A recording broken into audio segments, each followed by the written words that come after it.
네, 이재명 대통령의 유엔 총회 기조연설이 약 6시간 앞으로 다가왔습니다. 핵심 키워드는 내란 극복과 한반도 평화 구상입니다. 북한 측에서도 7년 만에 대표단을 보낼 것으로 보입니다. 뉴욕으로 가보겠습니다. 유선희 기자, 유엔 총회 일정부터 정리해 주시죠. 네, 한국 시간으로 약 6시간 뒤인 내일 새벽 1시를 전후해서 이재명 대통령의 첫 번째 유엔 총회 기조연설이 있습니다. 도널드 트럼프 미국 대통령이 두 번째, 이재명 대통령이 7번째로 연설에 나서게 되는데 대통령실은 민주 대한민국의 복귀를 선언하는 게 기조연설의 주된 내용일 거라고 설명을 했습니다. 동시에 한반도 평화 정책을 포함해서 우리 정부의 외교 비전을 밝힐 전망인데요. 북한에 보다 직접적으로 대화를 촉구하는 평화 메시지를 낼 가능성도 있습니다. 예, 그리고 북한이 7년 만에 차관급을 파견한다는 얘기도 들리죠. 네, 북한은 북미 정상회담의 결렬, 그러니까 이른바 하노이 노딜 이후인 2019년부터는 유엔 총회에 고위급 대표단을 파견하지 않았고요. 유엔 대사가 대신 연설을 해왔습니다. 그런데 이번에는 7년 만에 차관급 인사를 포함한 고위급 대표단을 파견하는 것으로 알려져 있습니다. 이 배경을 놓고 김정은 국무위원장이 지난달에 중국 전승절 기념행사에 참석을 했었죠. 그걸 계기로 해서 다자 외교 무대에서 뭔가 자신감을 회복한 것 아니냐 이런 분석도 나오고 있는데요.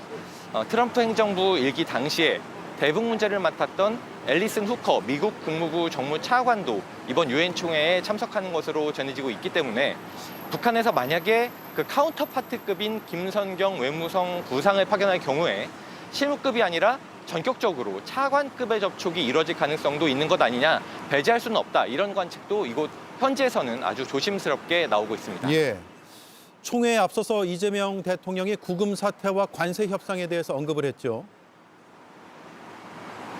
네, 어제 미국 하원의 이제 외무위원회 동아태 소위원장이죠. 영김 의원 등 미국 상하의원 의원들과 만난 자리에서 그 얘기가 나왔습니다. 우선 이재명 대통령은 최근 조지아주 구금 사태 같은 일이 재발하면 안 된다 이렇게 먼저 강조를 했고요. 이어서 이제 한미 간의 관세 협상이 진행 중인데 그 우리나라의 외환 시정에 굉장한 불안정을 불러올 우려가 있긴 하지만 결국에는 양측이 상업적 합리성이 보장되는 방식으로 해결책을 찾을 수 있을 것이다 이렇게 얘기를 했습니다. 그러니까 우리 기업에만 손해를 강요하는 방식이 돼서는 안 된다. 협상을 할 때는 최소한의 공정성을 갖춰야 된다. 이런 의미로 풀이가 됩니다.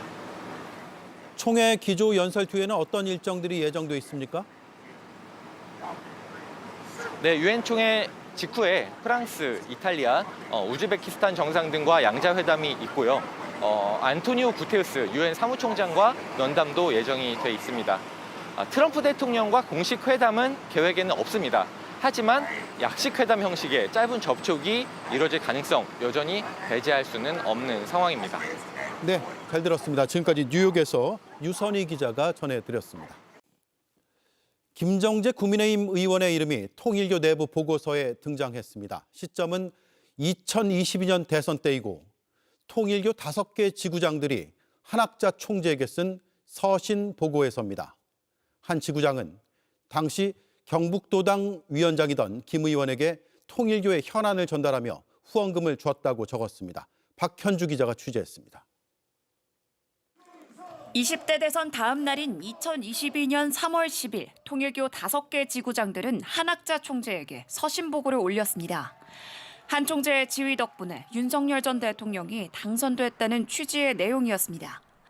그런데 JTBC 취재 결과 보고서엔 대선을 앞두고 통일교가 국민의힘 시도당에 후원금을 전달한 경위도 담겨 있는 것으로 파악됐습니다. 한 지구장은 서신 보고에 시도지사, 시의원, 도의원을 당선시켜 2022년 대선과 지방선거의 승리로 신통일 한국 환경권을 확보해야 한다고 적었습니다. 통일교와 우호적인 관계를 맺을 수 있는 정치인을 물색해야 한다는 겁니다. 그러면서 당시 경북도당 위원장을 맡았던 김정재 국민의힘 의원을 언급하며 여성 최초 경북도 당위원장으로 소개합니다.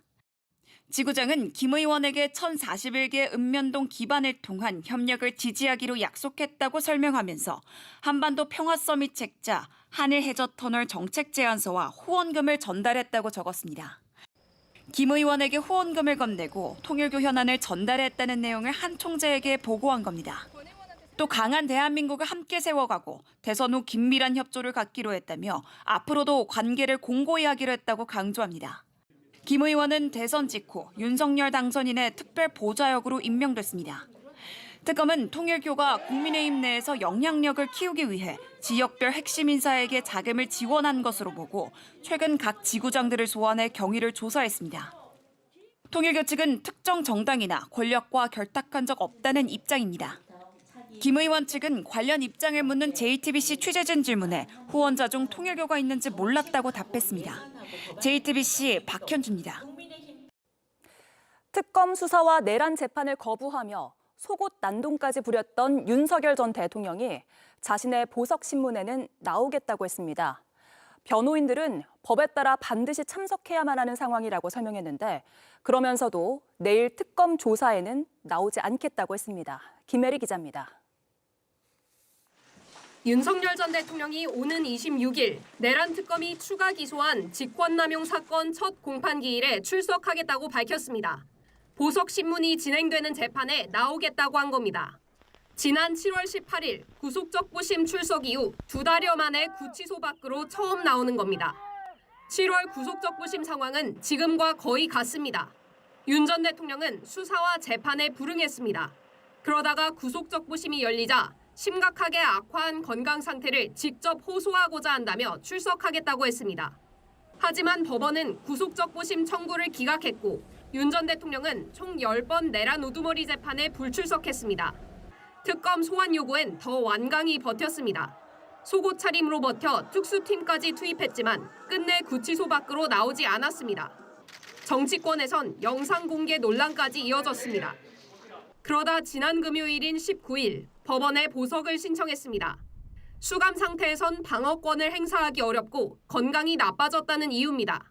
보석이 받아들여지면 진행 중인 재판에도 적극 응할 것이라고 주장했습니다.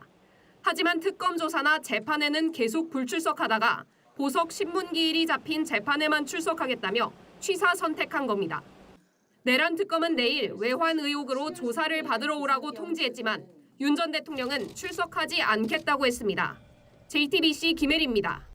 4년 전 한 시민단체가 서울 영등포 성매매 집결지를 뿌리 뽑겠다며 업소 건물주 50명을 고발했습니다. 그런데 지금도 성업 중입니다. 경찰이 50명 중 47명을 무혐의 처리했기 때문입니다. JTBC가 풀려난 업주들의 진술서를 입수해 살펴봤습니다. 황당한 변명을 들어주고 사건을 마무리했습니다. 김상 기자가 취재했습니다. 서울 영등포역 옆 성매매 집결지입니다. 해가 지자 조명이 하나둘 켜지고 성매매 호객 행위가 시작됩니다. 시민단체 다시함께 상담센터는 지난 2021년 이곳 토지 건물주 50명을 고발했습니다. 성매매 사실을 알면서도 토지와 건물을 제공하면 알선죄로 처벌되는 형사법을 근거로 했습니다. 그런데 수사 1년 반 만에 혐의가 인정된 건 단 3명뿐. 47명은 증거 불충분으로 검찰에도 넘기지 않았습니다. 수사 기록을 확인해봤습니다. 단속에 걸린 적 없는 성매매 업소 건물주 37명은 소환 조사조차 없이 묻지마 불송치 결정이 내려졌습니다.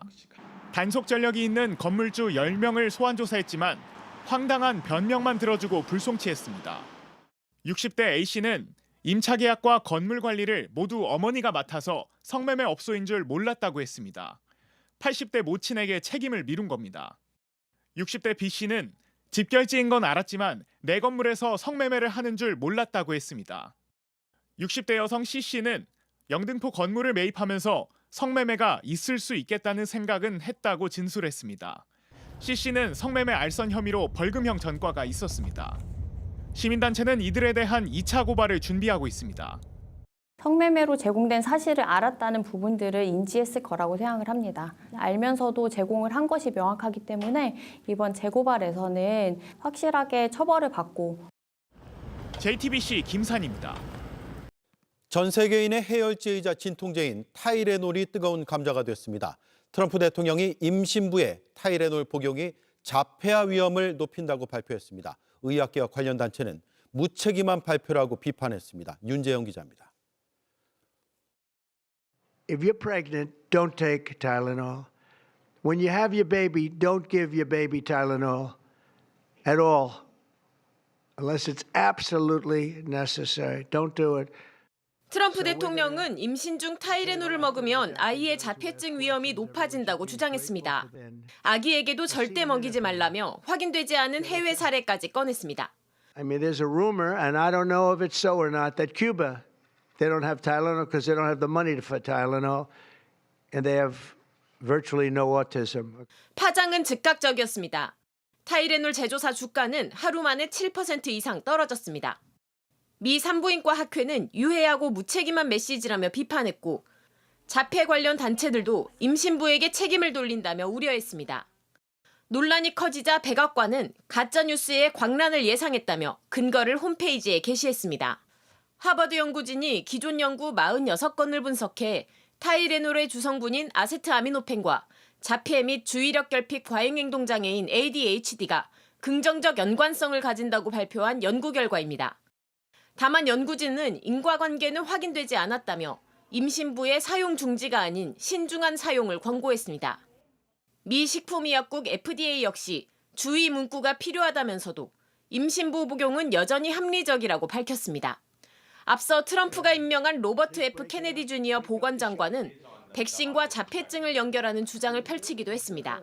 CNN은 트럼프가 대표적 백신 회의론자인 케네디와 손잡고 과학과 전문가를 향한 불신을 정치적 자산으로 삼고 있다고 비판했습니다. JTBC 윤재영입니다. JTBC 뉴스를 시청해 주셔서 고맙습니다. 저희는 저녁 6시 30분 뉴스룸에서 뵙겠습니다.